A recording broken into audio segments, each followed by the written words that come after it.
Bismillahirrahmanirrahim. Assalamualaikum warahmatullahi wabarakatuh.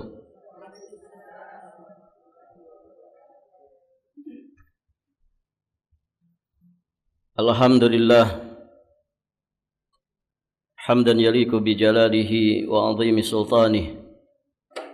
Asyhadu an la ilaha illallah wahdahu rabbi la syarikalah. Wa asyhadu anna Muhammadan abduhu wa rasuluh, amma ba'd.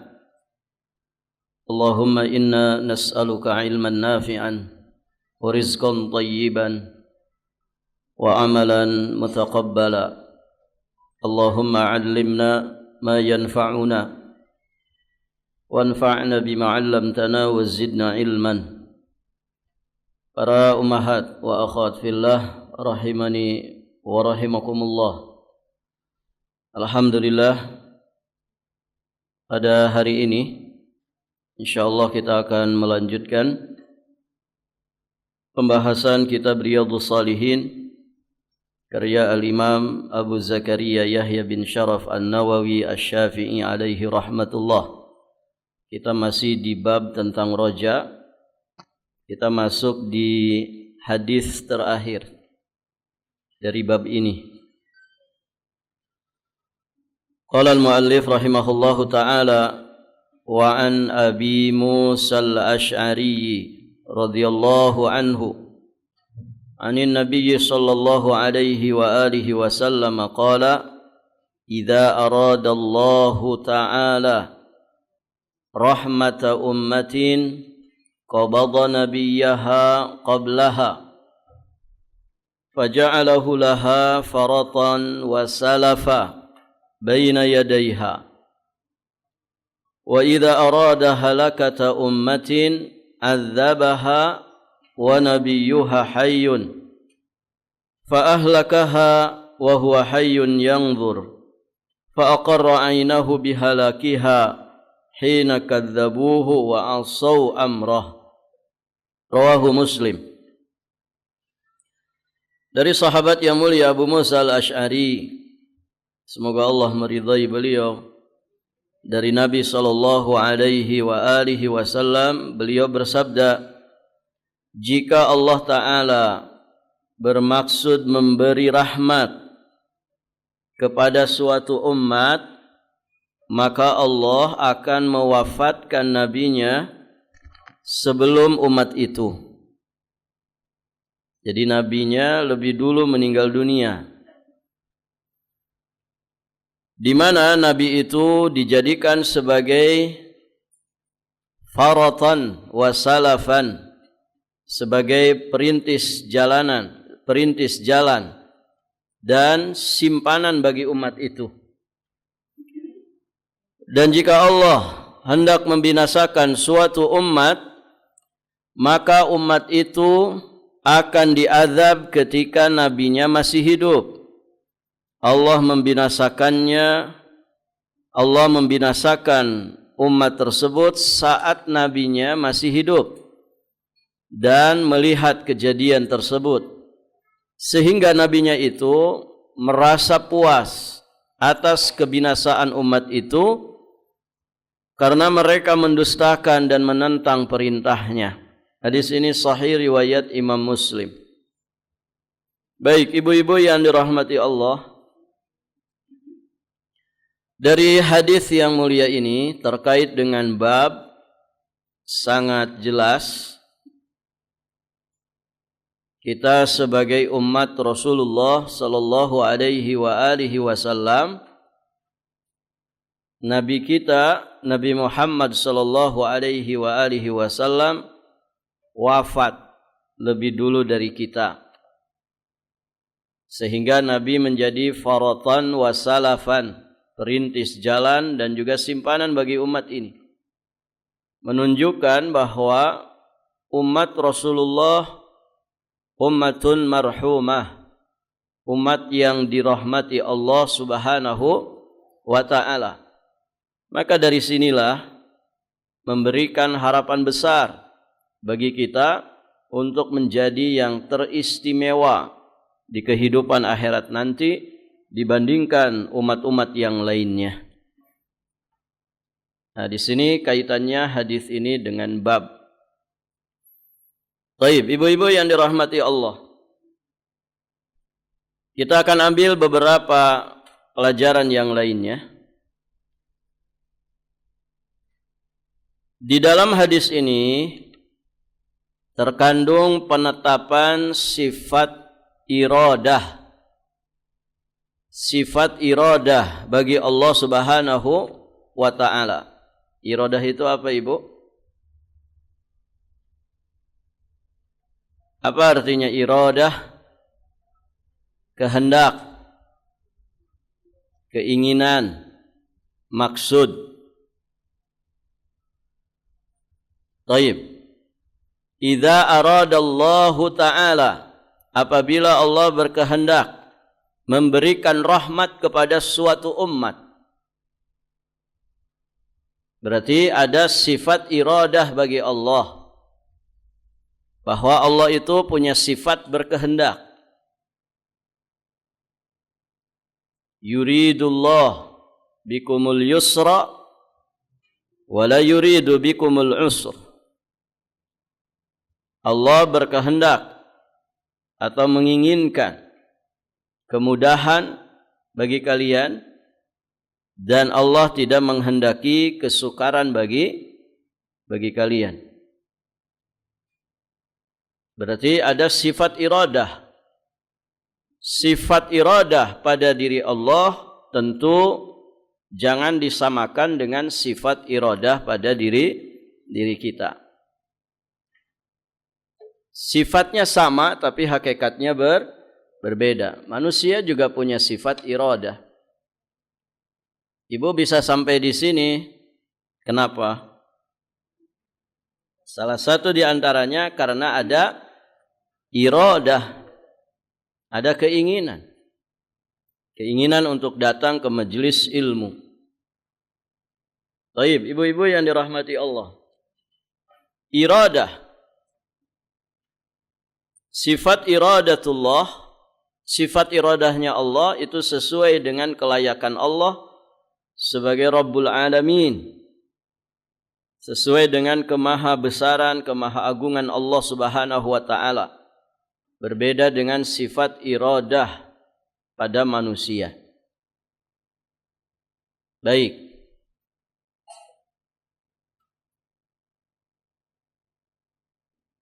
Iradah Allah itu ada berapa? Ada dua. Ada iradah kauniyah, ada iradah syar'iyah. Sama dengan masyiah. Masyiah, kehendak Allah itu ada juga dua. Ada kehendak yang kauniyah, ada kehendak yang syar'iyah. Apa bedanya, Bu? Kauniyah dengan syar'iyah. Kauniyah itu terkait dengan yang baik, terkait dengan yang buruk. Itu iradah kauniyah. Kalau iradah syar'iyah terkait dengan yang baik-baik saja. Iradah kauniyah itu tidak terkait dengan cintanya Allah.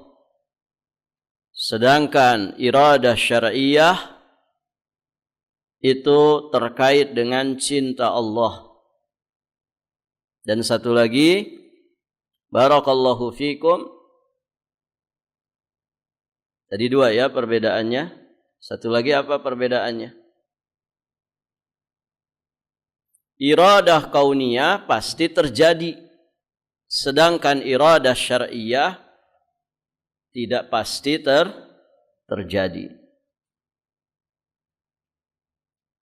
Taib. Setan itu ada tidak, Ibu? Iblis ada. Keberadaan iblis, keberadaan setan itu diinginkan, dikehendaki Allah tidak?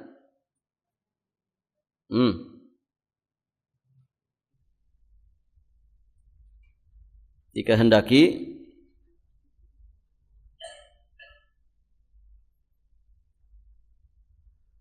Apakah sesuatu yang ada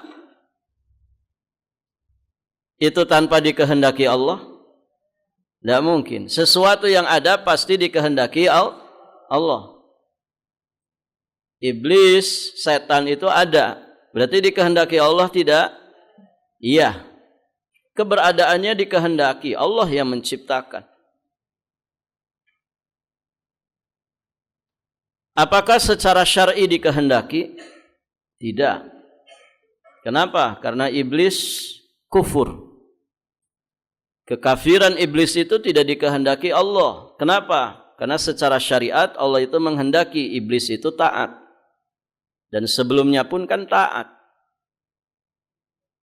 Iblis itu dulunya siapa, Bu? Azazil. Makhluk yang sangat taat. Bahkan ketaatannya melebihi malaikat. Tapi semenjak Allah ciptakan Nabi Adam, hasad dia. Maka jadilah iblis. Taib. Dikehendaki secara kauniyah, iya, wong sudah ada, terjadi. Tapi secara syar'i Allah tidak menghendakinya. Dosa, ada dosa. Neraka ada. Keburukan ada. Dikehendaki Allah. Karena ada. Tidak mungkin sesuatu ada tanpa kehendak Allah. Semua dikehendaki Allah, tapi secara kauni di sini. Karena secara syar'i Allah Subhanahu wa taala tidak menghendaki dosa. Nah, demikian ibu-ibu yang dirahmati Allah. Bisa dipahami ya?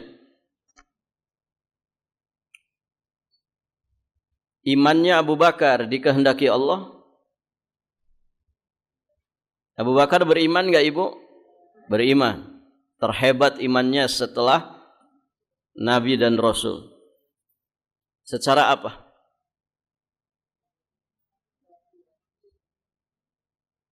Secara kauni dikehendaki enggak?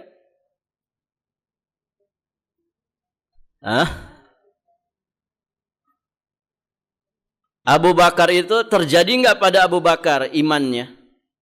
Terjadi. Berarti dikehendaki secara apa? Kauniyah, juga dikehendaki secara syar'iyah. Paham Ibu? Kafirnya Fir'aun dikehendaki Allah tidak? Dikehendaki. Secara apa? Kauniyah, syar'iyah dikehendaki? Tidak. Karena Fir'aun itu kafir. Kenyataannya kafir sampai matinya.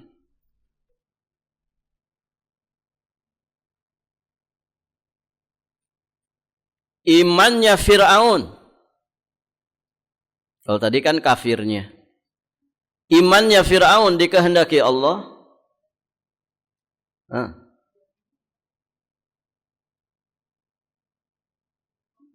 Terjadi enggak Fir'aun itu beriman? Tidak. Berarti secara kauni tidak dikehendaki Allah. Kenapa? Karena tidak kejadian. Dia mati dalam kekufuran. Sampai matinya kufur. Tapi secara syariat dikehendaki Allah. Imannya Fir'aun dikehendaki Allah secara syariat. Bagaimana tidak, Ibu? Imannya Fir'aun secara syariat dikehendaki. Allah menginginkan Fir'aun itu beriman. Apa buktinya? Allah utus Nabi Musa. Allah berikan Taurat. Allah utus pula Nabiullah Harun. Yang kedua-duanya diperintah untuk mendakwahi Fir'aun. Idhaba ila Fir'aun fa innahu tagha. Faqula lahu qawlan layyina la'allahu yatadzakkar atau yakhsha. Paham Ibu? Satu lagi. Kalau satu lagi bisa jawab berarti paham. Kafirnya Abu Bakar. Kafirnya Abu Bakar dikehendaki Allah?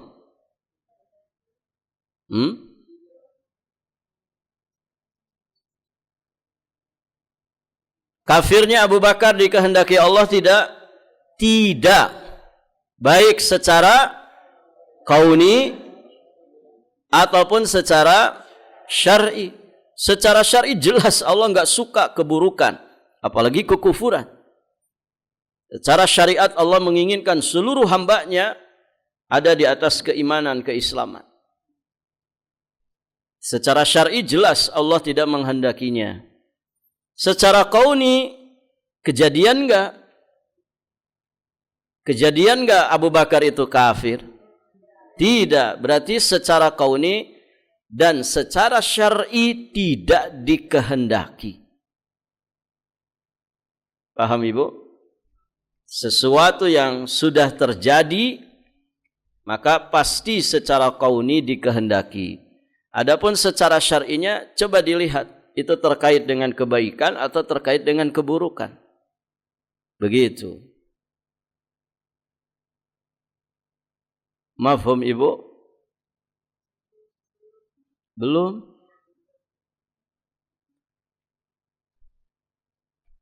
Ini sudah yang kesekian kalinya saya ngejelasin ini. Ini murojaah saja sebetulnya. Murojaah saja. Ya, perhatikan Ibu. Pahami dulu perbedaannya antara iradah syar'iyah dengan iradah kauniyah. Perbedaannya, iradah kauniyah itu ya, dia pasti terjadi. Artinya terkait dengan sesuatu yang terjadi, sudah terjadi. Ya kan? Kemudian terkait dengan kebaikan juga terkait dengan keburukan. Itu yang kedua. Yang ketiga, iradah kauniyah itu tidak menunjukkan cinta Allah. Tidak menunjukkan cinta Allah.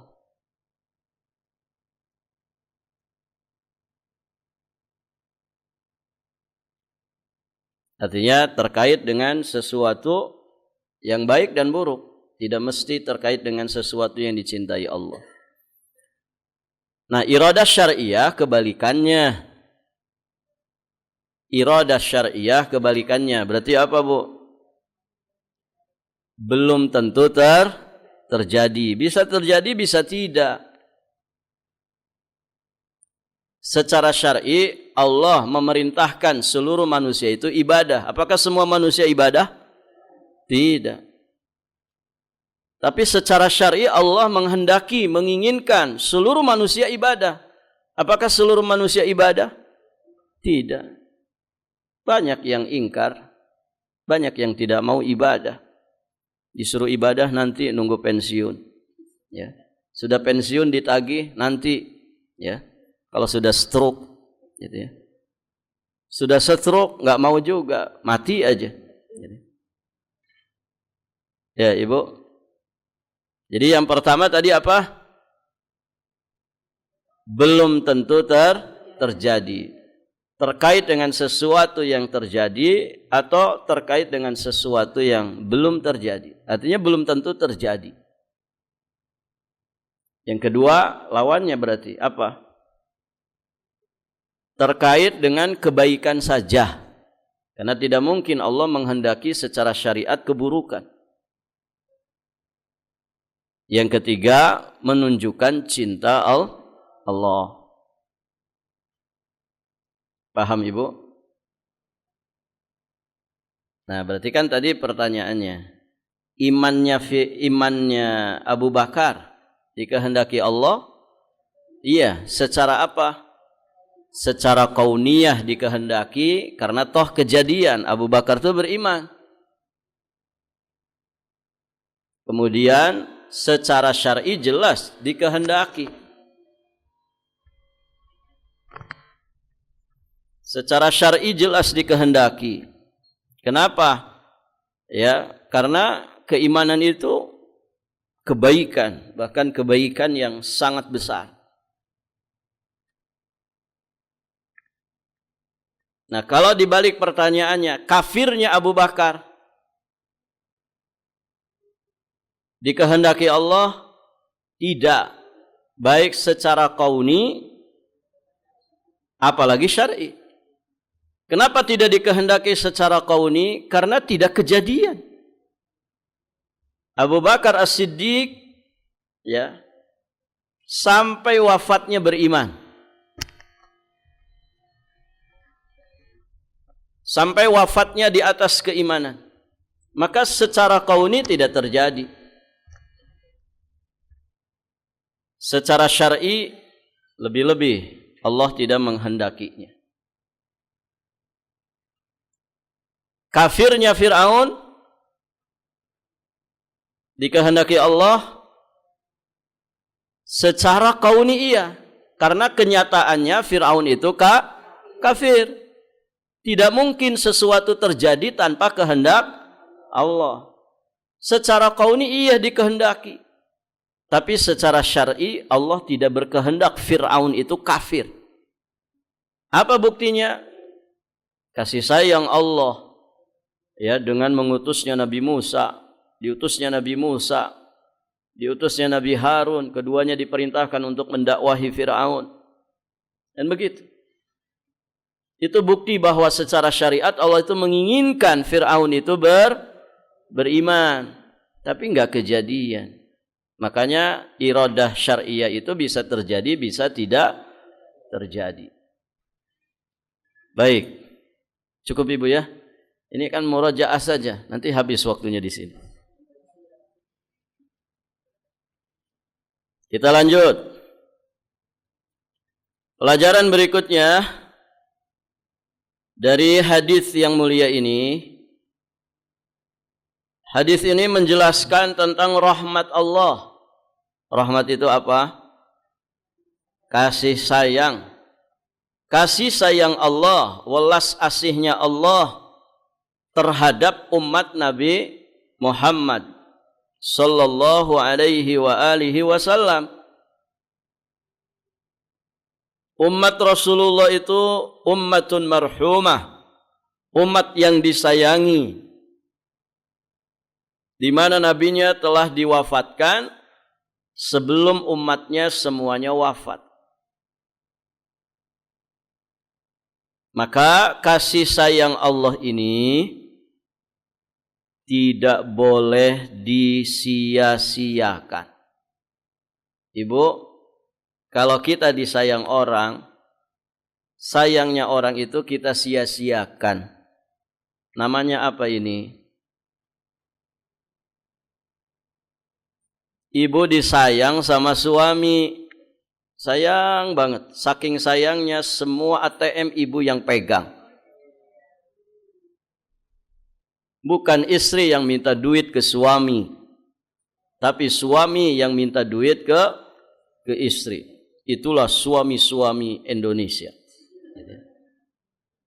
Beruntung ibu jadi wanita Indonesia.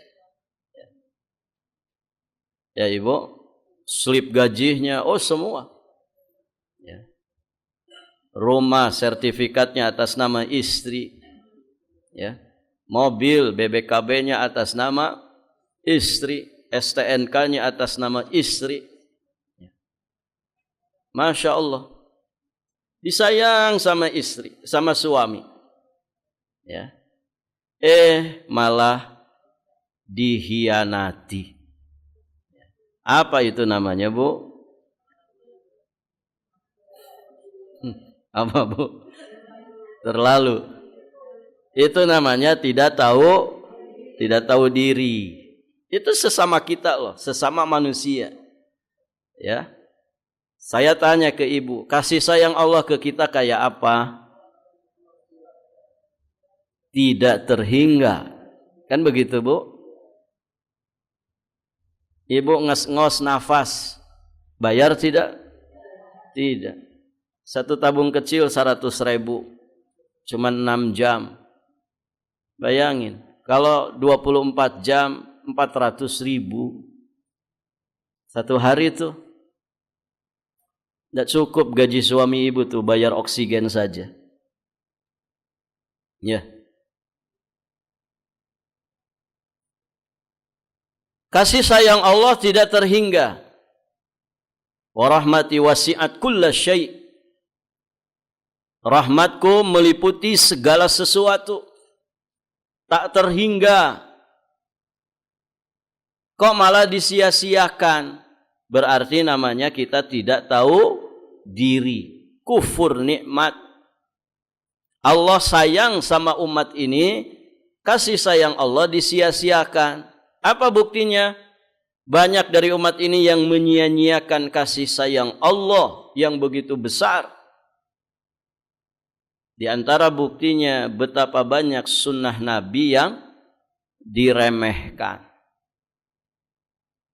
Betapa banyak sunnah Nabi yang tidak diamalkan. Bahkan betapa banyak sunnah Nabi yang dimusuhi. Ya kan Ibu? Itu orang-orang yang menyia-nyiakan kasih sayang Allah Subhanahu wa ta'ala. Padahal Allah sangat sayang kepada umat ini. Ada sekian khasais. Ada sekian kehususan-kehususan yang Allah anugerahkan kepada umat ini, yang itu tidak dimiliki oleh umat-umat yang lainnya.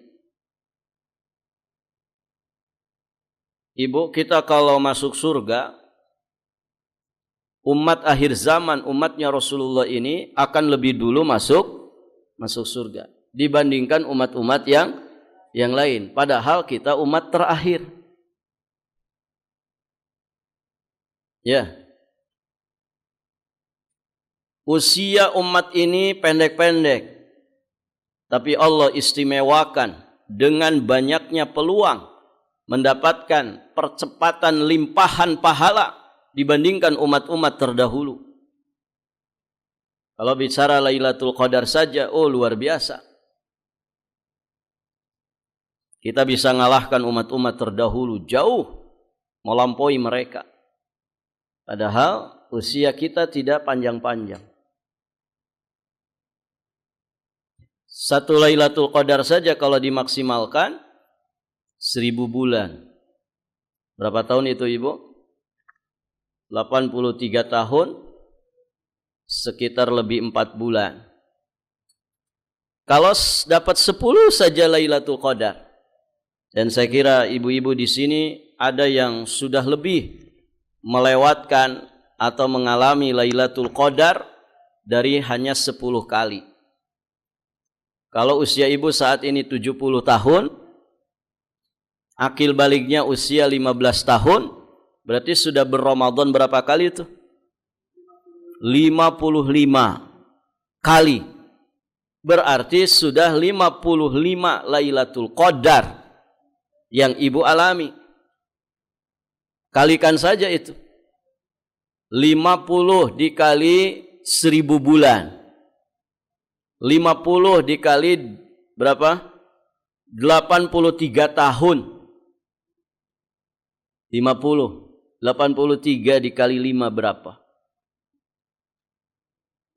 Hah? Itu ribuan tahun kan Ibu? Sama dengan usia kita ribuan tahun.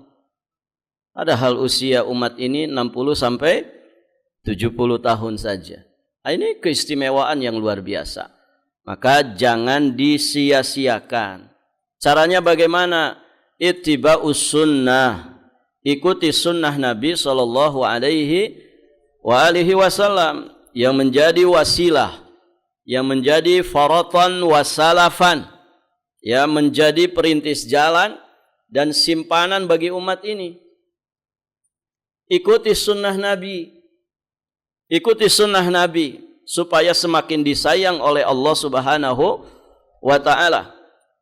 In kuntum tuhibbunallah Fattabi'uni yuhibbukumullah wa yaghfir lakum dzunubakum. Jika kalian ngaku-ngaku cinta kepada Allah, fattabi'uni, ikutilah aku.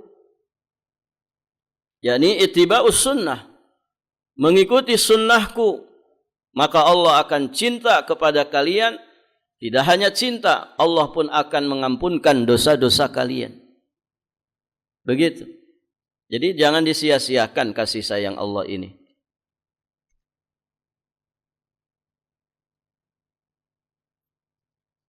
Pelajaran berikutnya,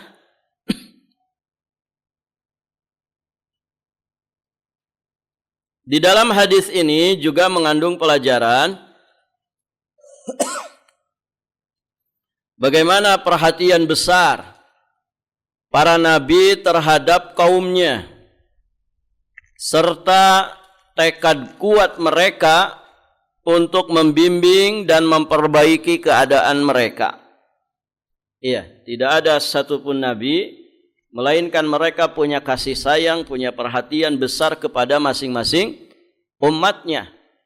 Terkhusus Nabi kita Muhammad sallallahu alaihi wa alihi wasallam. Bahkan kasih sayang beliau tidak pernah pudar. Sampai nanti beliau menanti umatnya di telaganya, menanti umatnya di penghujung sirat, ya, dengan meminta secara sungguh-sungguh kepada Allah, ummati, ummati, ya Allah selamatkan umatku, selamatkan umatku. Ini kasih sayang yang begitu besar dari Nabi Muhammad sallallahu alaihi wa alihi wasallam. Lagi-lagi ini juga jangan disia-siakan. Ikuti sunnah. Walaupun kebanyakan orang tidak mengikuti sunnah, tegar di atas jalan sunnah, walaupun sedikit yang menempuhnya. Dan jangan tertipu dengan banyaknya orang yang menyimpang dari jalan sunnah.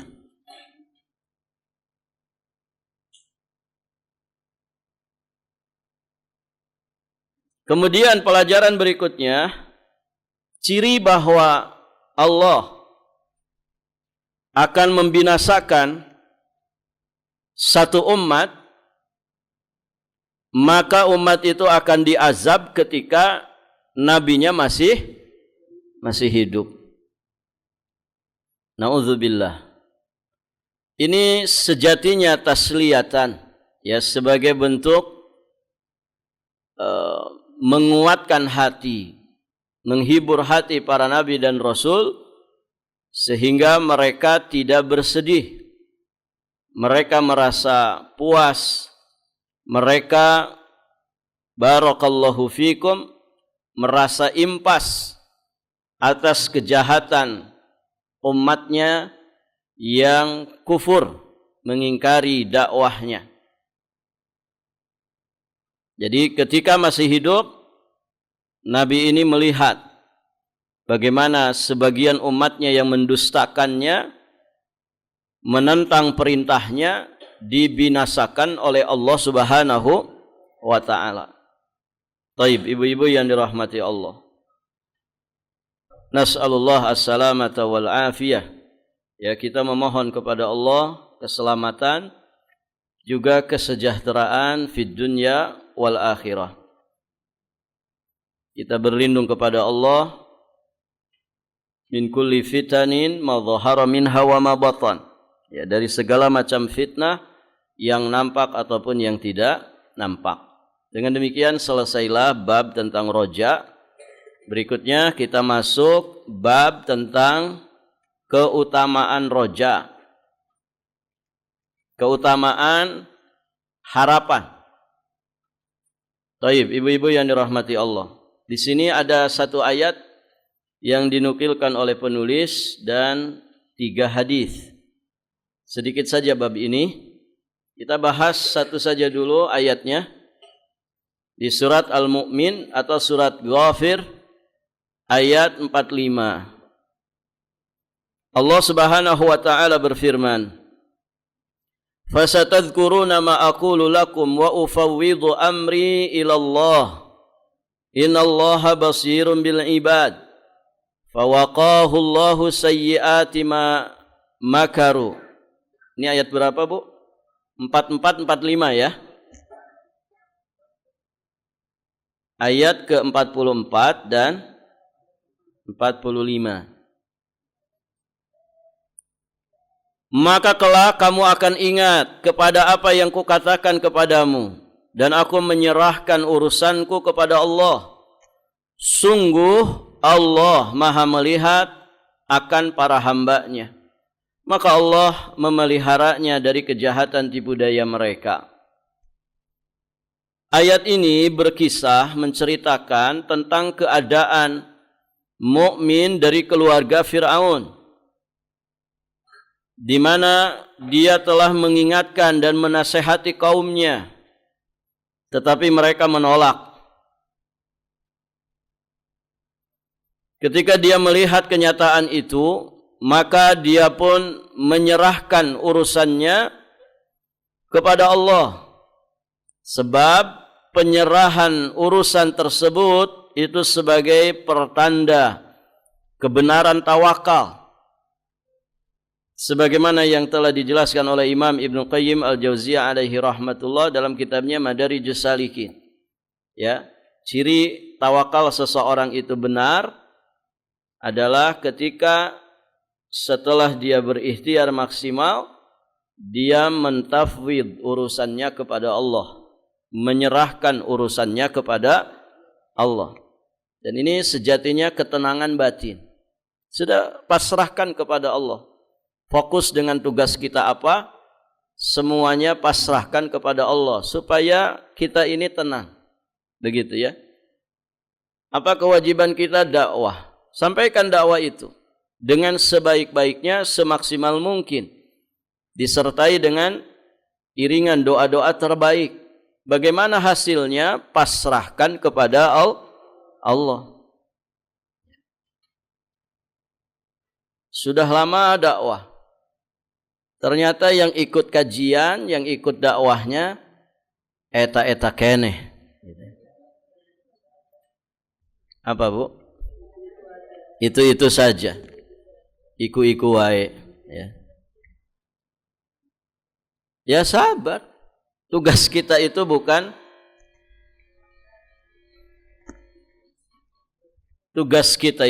nyari follower, ya. Tugas kita bukan nyari subscriber, tukang subrek. Tugas kita bukan nyari tukang nge-like. Tugas kita apa, Ibu?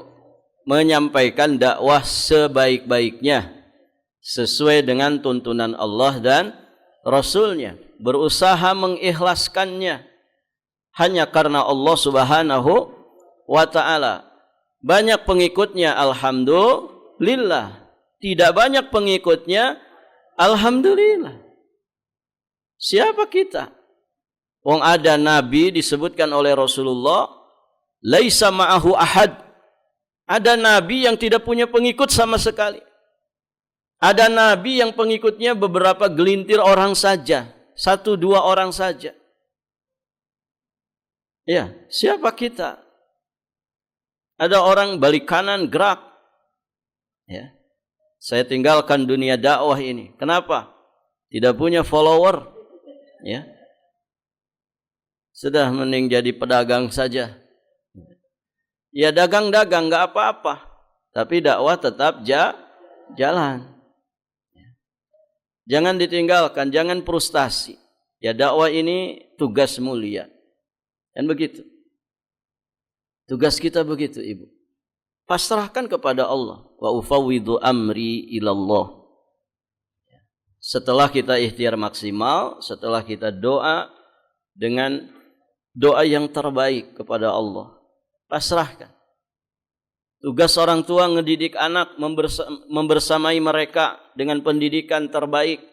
Sampai saat ini belum dapat bakti anak, ya sabar, pasrahkan semuanya kepada Allah. Karena ada tugas kita sebagai orang tua, ada kewajiban anak sebagai anak. Ya, Ibu. Kita tidak pernah tahu, barangkali setelah dia nanti tua, Allah kasih hidayah, akhirnya bakti kepada kita sebagai orang tuanya. Artinya fokus dengan tugas dan kewajiban kita masing-masing. Begitu ya. Kemudian pasrahkan kepada Allah. Ustaz, suami saya itu dari dulu begitu aja. Udah dikasih tahu bertahun-tahun, bukan berkali-kali. Namanya handuk itu jangan dilempar di kasur. Ya. Kata dokter itu nanti jadi bakteri. Namanya handuk jangan digantung di kamar mandi, ya, tapi dijemur di bawah terik matahari. Tapi nggak tahu itu Ustaz, ya, telinganya itu kayak apa, ya. Ya sabar ibu, sabar, ya kan? Tugas kita ngingetin, ya. Apalagi itu hanya terkait dengan urusan-urusan duniawiyah. Ya sabar, jangan gara-gara itu gugat cerai. Ya. Kenapa ibu menggugat cerai? Pak Hakim tuh, ya. Suami saya itu susah diatur. Urusan apa itu? Itu nah. Ya, urusan handuk. Kan malu ibu. Ya. Gara-gara handuk saja gugat cerai. Kok bisa-bisanya? Sabar. Namanya juga manusia. Apalagi tua, ya, namanya juga orang tua, sabar saja. Baik. Penyerahan urusan kepada Allah itu merupakan ruh, substansi, sekaligus juga sebagai hakikat daripada tawakal, yakni menyerahkan semua urusan hanya kepada Allah serta melepaskannya karena pilihan sendiri, bukan karena paksaan. Itu orang paling tumakninah. Sudah pasrahkan aja. Tugas kita itu ngingetin. Tugas kita itu berikhtiar yang baik, berdoa yang baik, dan terus beristiqomah di atas itu semua. Adapun hasilnya pasrahkan kepada Allah. Pasrahkan kepada Allah. Biar hidup kita tenang, jiwa kita tumaknina. Ya. Artinya jangan masuk ke ranah yang itu kuasanya Allah. Urusan hidayah itu kan urusan Allah. Karena nanti di akhirat masing-masing akan mempertanggungjawabkan dirinya masing-masing.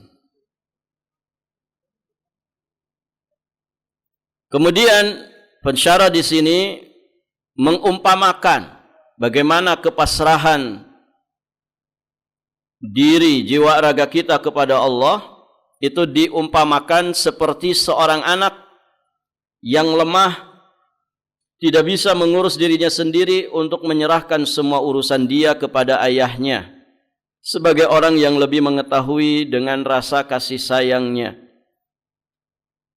serta kemampuannya untuk melindungi dengan baik, dan juga perhatiannya kepada dirinya dengan sangat serius.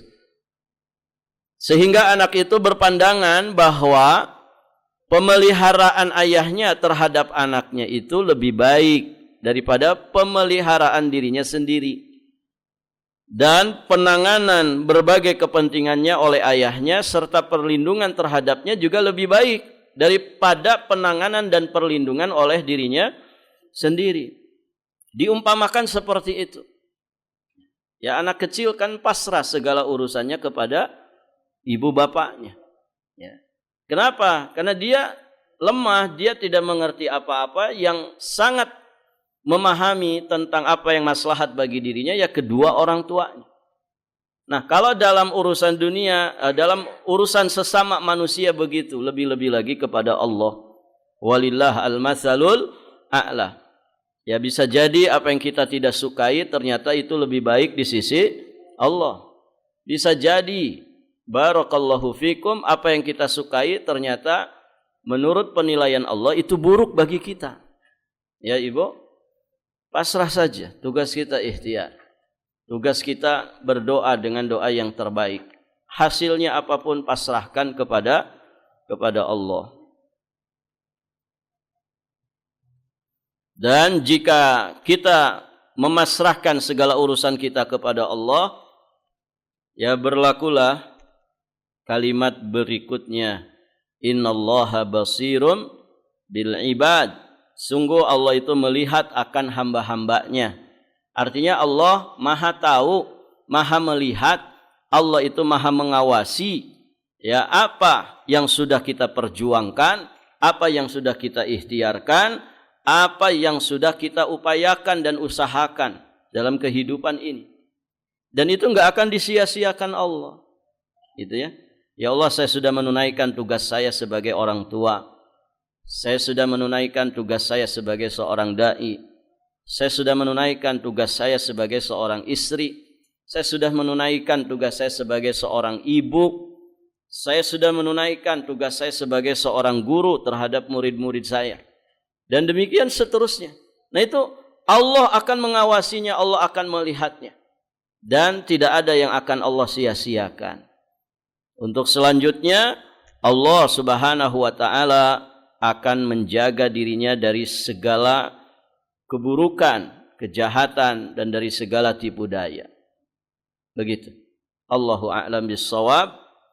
Ini keistimewaan ya orang-orang yang punya sifat tafwid kepada Allah sebagai bukti kejujuran tawakalnya kepada Allah, yang tentu ini akan menghasilkan harapan yang begitu besar. Ya Allah, ya akan memberikan pahala berlimpah, pahala besar atas segala ikhtiar kebaikannya. Untuk selanjutnya Allah pun menjaganya dari segala kejahatan, keburukan, dari segala macam makar dan fitnah. Barakallahu fikum. Dan inilah keistimewaan orang-orang yang punya harapan besar. Harapannya itu muncul setelah dia berikhtiar, berdoa dan bertawakal. Baik Ibu, sampai di sini pelajaran kita. Insyaallah taala nanti kita mulai masuk di hadis pertama dari bab ini di kesempatan berikutnya insyaallah. Ya, hadisnya cuma 3 saja. Kita akhiri saja, barangkali ada yang punya janji untuk ngobrol habis kajian, silahkan biar tidak terganggu. Kita tutup saja. Subhanakallahumma wa bihamdik, asyhadu an la ilaha illa anta astaghfiruka wa atubu ilaik. Assalamualaikum warahmatullahi wabarakatuh.